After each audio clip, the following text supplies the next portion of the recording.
ఈ రోజు మా అన్న వాళ్ళ ఇంటి పక్కన వాళ్ళైతే పెళ్లి ఉంది, వాళ్ళ గుడికి అయితే పోతున్నారు. ఈ షార్ట్ అయితే తీసుకున్నా. పెట్రోల్ పంప్ అయితే వచ్చి బండ్లు అయితే పెట్రోల్ కొట్టించుకుని అయితే పోతున్నా. ఇప్పుడు మేము ఎక్కడికి వెళ్తున్నామో తెలవాలంటే ఈ వీడియోని ఎండ్ దాకా చూడండి, అప్పుడే మీకు అర్థమవుతుంది. మేము వీడియో తీస్తున్నాం, మన ఒక రైడ్ అయితే మా ముందు అయితే కట్టు కొట్టేసిండు, చూస్తున్నారు కదా. 156 పిల్లర్ నెంబర్ దగ్గర అయితే మేము వచ్చినాము. ఇప్పుడు మా అన్న వాళ్ళ ఇంట్లో రెనోవేషన్ పని అవుతుంది, టైల్స్ తీసుకుందాం అని అయితే మేము వచ్చినాము. ఇక్కడ టైల్స్ అయితే నెక్స్ట్ లెవెల్ ఉన్నాయి, ఇక్కడ కస్టమైజ్ టైల్స్ కూడా ఉంటాయి అంట.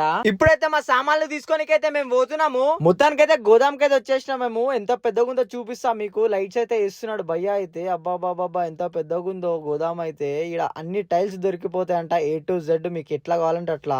మా టైల్స్ అయితే తీసుకొస్తున్నాడు ఈ భయ్య అయితే.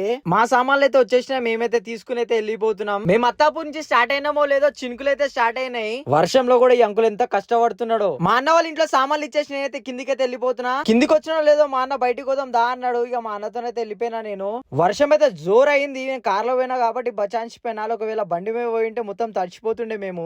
అట్లా అని సెక్రటేరియట్ ముందు నుంచి అయితే పోతున్నాము. నమస్తే రేవంత్ అన్న, బ్యాంక్ లో చిన్న పని ఉందని అయితే మేము వచ్చినాము. వర్షం అయితే ఆగుతలేదు. మేము వచ్చిన పని అయితే అయిపోయింది, మేము పోతున్నాం ఇక ఇంటికి. రైట్, ఉంటాం. వల్ల నా వీడియోలు నచ్చినట్టయితే లైక్ చేసి సబ్స్క్రైబ్ చేయండి.